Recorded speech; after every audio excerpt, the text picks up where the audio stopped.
The Broadway Show is your all-access pass to the biggest shows and stars of the Broadway stage and beyond. I'm Tamsen Fadal. Welcome.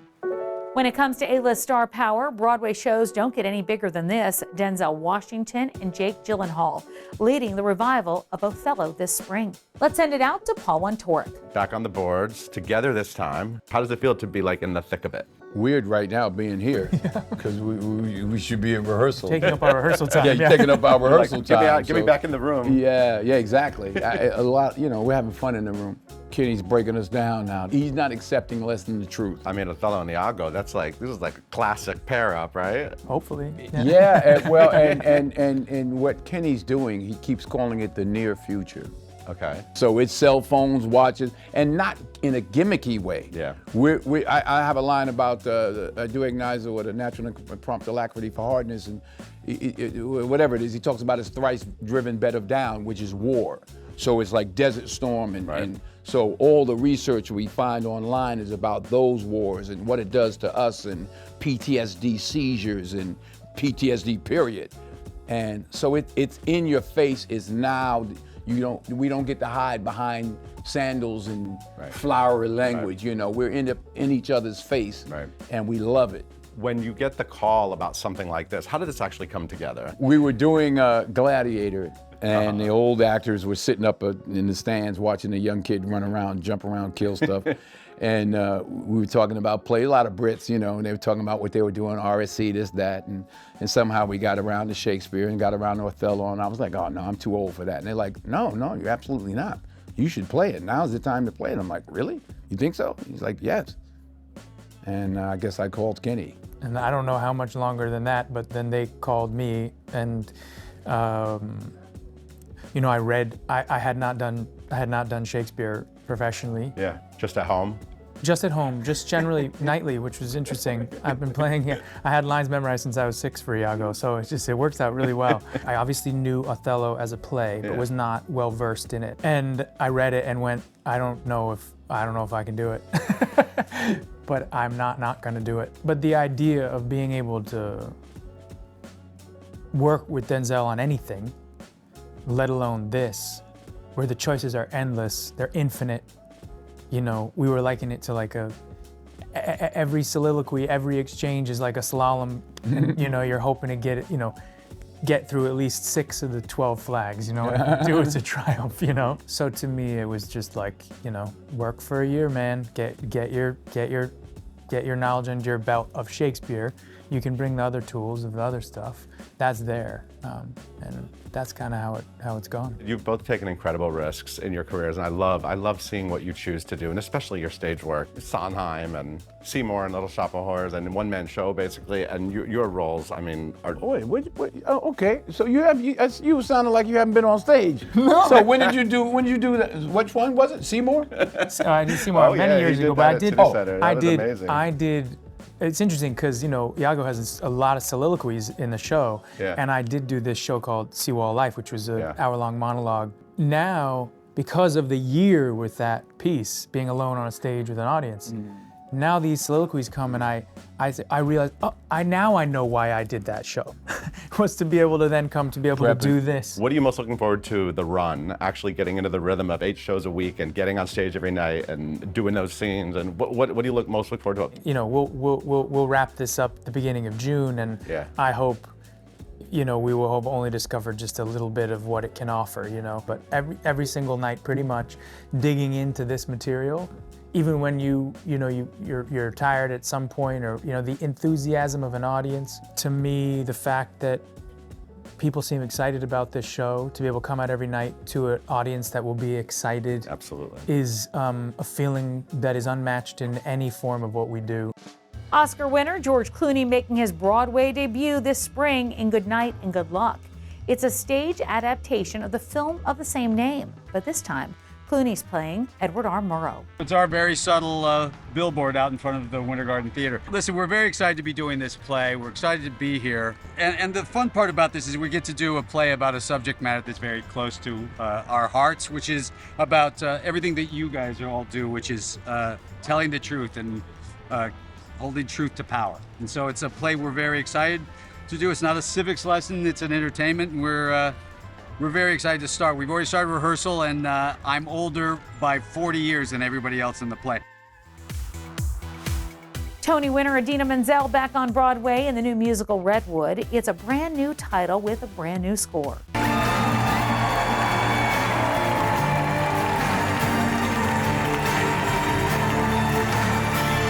It's a journey of self-discovery about a woman who's inspired to find herself while losing herself among the giant redwoods. There's nothing like feeling like you're connecting with your audience, that reciprocity that you have. And also, it's like art imitating life, because the whole sort of the ethos of the redwoods is about their many things, but about their root system and how they intertwine and hold each other up. And so I think that's a beautiful metaphor for the theater. Oh my God, my daughter Annabelle put together, she called everyone I knew and said, hey, or sent an email, because that's what they do now, I guess. Can you write an opening night letter to my dad for opening night?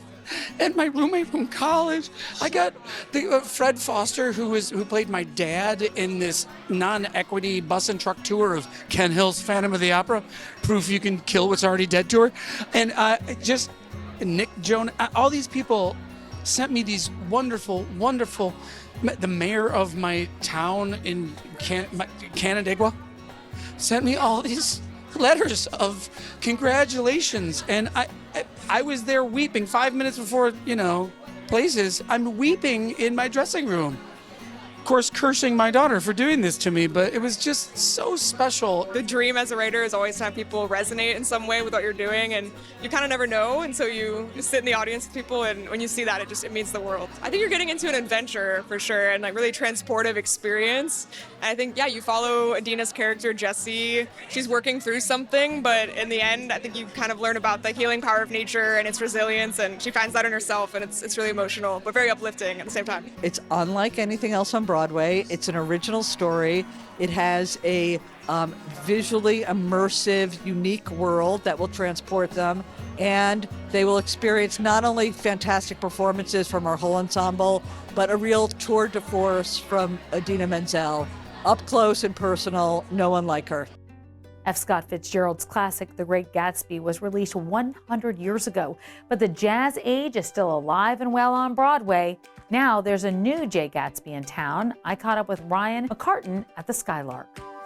This is one of those shows where you're like, oh my gosh, forever. And I always think, if you think about where you're going to be in 5 years and you look back and you say, this is a show I chose to do. I don't know where my mind sort of went first or settled first, because there's book Gatsby, there's 2 movies Gatsby, Leonardo DiCaprio, Baz Luhrmann, and now there's this thing, which is so much in that sphere, but so much its own thing. Yeah.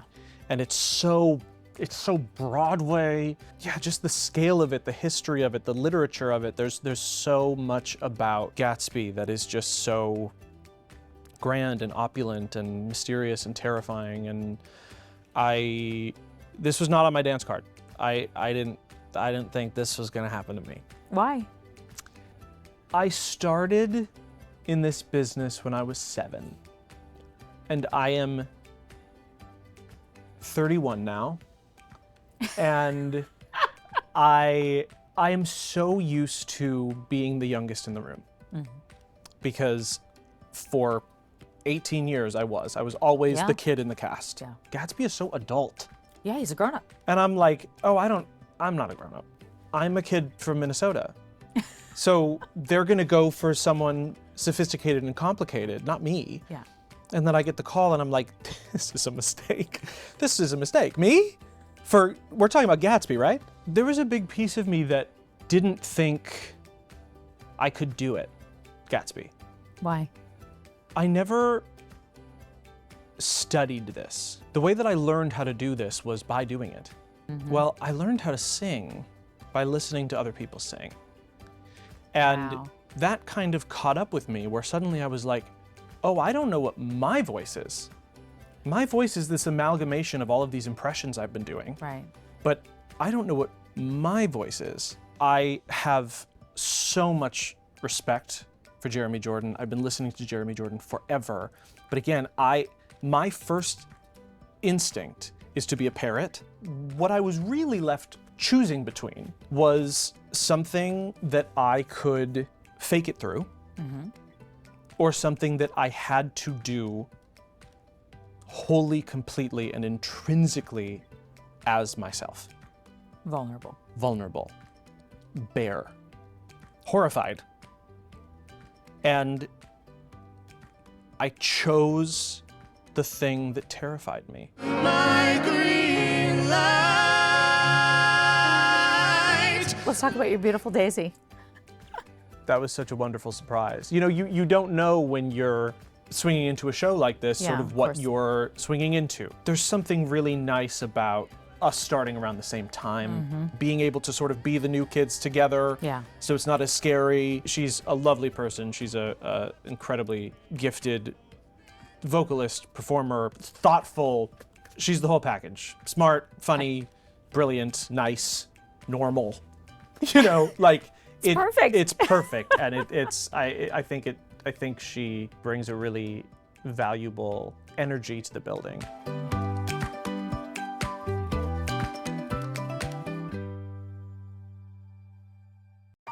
The cult favorite TV series smash on Broadway this spring. The long-awaited musical stars Robyn Hurder and Caroline Bowman. The musical also features songs by Mark Shaman and Scott Whitman, who wrote more than 24 songs for the NBC show. We got to know the stars. I like to keep calling it smash fan fiction. It's basically the same framework of the people you know in a new experience, and they react differently and they sort of act differently.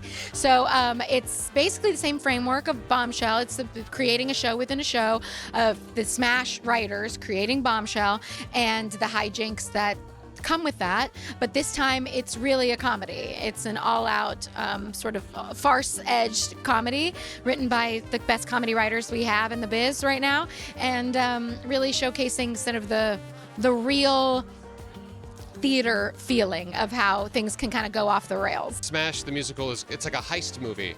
Except instead of trying to steal a Fabergé egg, there are these insane group of people trying to do an even more difficult task, which is write and create a new hit Broadway musical. It starts at a very neutral place, so everybody's cool with everybody. We have a great marriage. Our characters are married. Ivy and Karen are good friends. They're both pros. They've been in the business for a long time, and then things start to unravel before your eyes. And there's lots of new characters too that take perhaps a little bit of inspiration from some of the characters from the show. Like my character Charlie is Karen's husband, which has shades of maybe some of the other love interests from the show, but not quite, you know, and maybe a new tune here and there, if we're allowed to talk about that. You know, there's some new orchestrations of music and new, like, when you hear the tempos and the way it's sung, you're like, oh my gosh, I love that song. What a cool way to hear it now, different from the show. Getting to hear these songs performed by this cast is unbelievable, every single last one of them. And so, you know, we're like kids in the candy store at rehearsal, just one after another. These songs are coming at us in the most spectacular fashion. And it's a peek for a civilian audience too, to see, oh, this is what happens. This is where it can all go wrong. They should expect to have their socks knocked off, certainly by the woman to my left.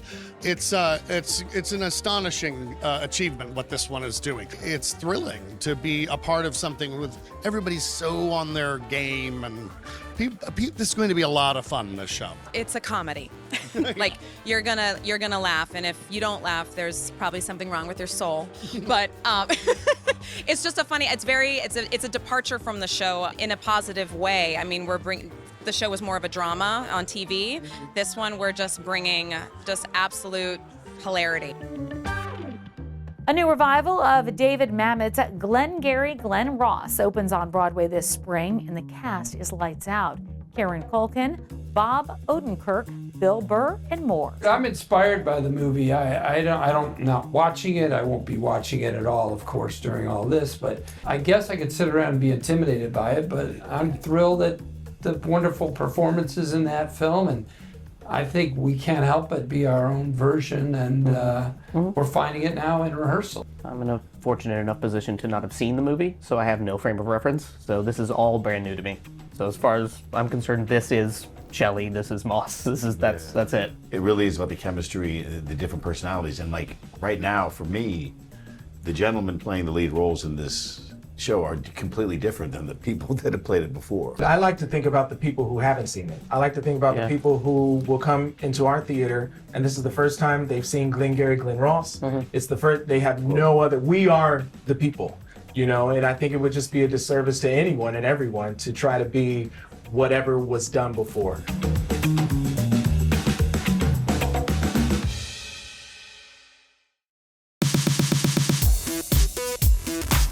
Broadway is about to get turned upside down.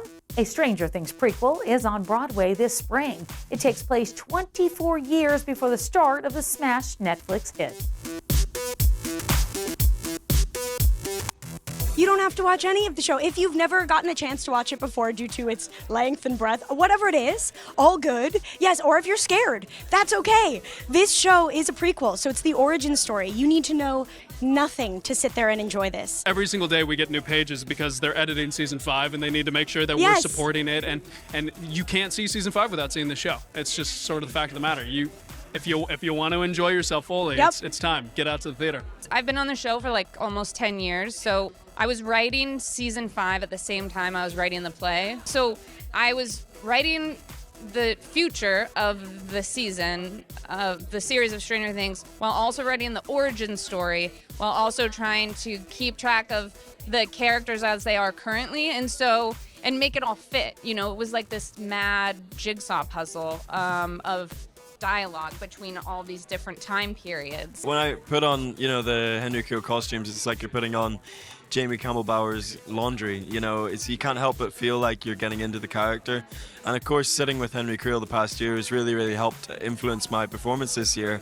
And I've got a lot of tricks up my sleeves that really help in a pinch. Sean Astin did such a great job portraying Bob Newby in the original series. And I think fans, I noticed, had a deep, before even Stranger Things The First Shadow was probably even a concept, fans were just so wanting to know more about his story, that whole Justice for Bob campaign, wanting to know more. And I was one of those fans. I was like, Justice for Bob, come on. So I am just so grateful to be of service to Sean Astin's work, to the work of the creators, to the fans, and hopefully show them how Bob got to where he was. This is an origin story, so this is a stepping stone to where Matthew Modine ends up as Dr. Brenner. But I've kind of been soft with that influence and trying to make this something else, just because I know, thinking about who I was 10 years ago or 20 years ago is very different than who I am now. When I turned in these psychotic scripts, everybody was like, oh, that's never been done. How do we do it? Let's do it. That's because Kate did not hold back. It's not like she went, oh, we'll be nice. I didn't know how. She's like, then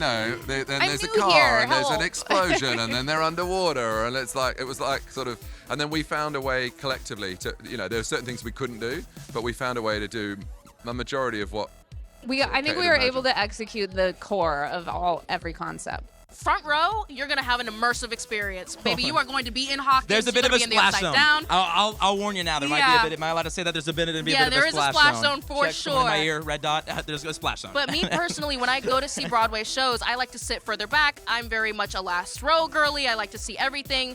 So everyone, no matter where you sit, is going to get an immersive experience. It's going to be bright and vibrant. I like to say that it's a mega play.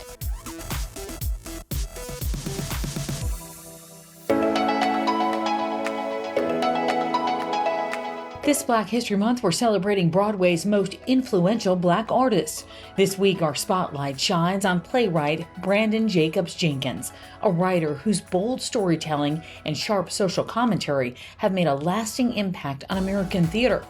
Brandon made his Broadway debut last season with the revival of his play Appropriate, a gripping family drama that explores the weight of America's past. Now riding the momentum of his Tony win, Brandon is back on Broadway with a brand new work. His latest play, Purpose, premieres this season under the direction of the legendary Felicia Rashad. And he's not slowing down anytime soon. He's currently writing a book for the highly anticipated stage adaptation of Purple Rain, Prince's iconic 1984 music-packed film. Brandon Jacobs Jenkins is a playwright redefining the modern stage, and his influence continues to grow. Be sure to catch Purpose at the Hayes Theater later this month and experience his extraordinary storytelling for yourself.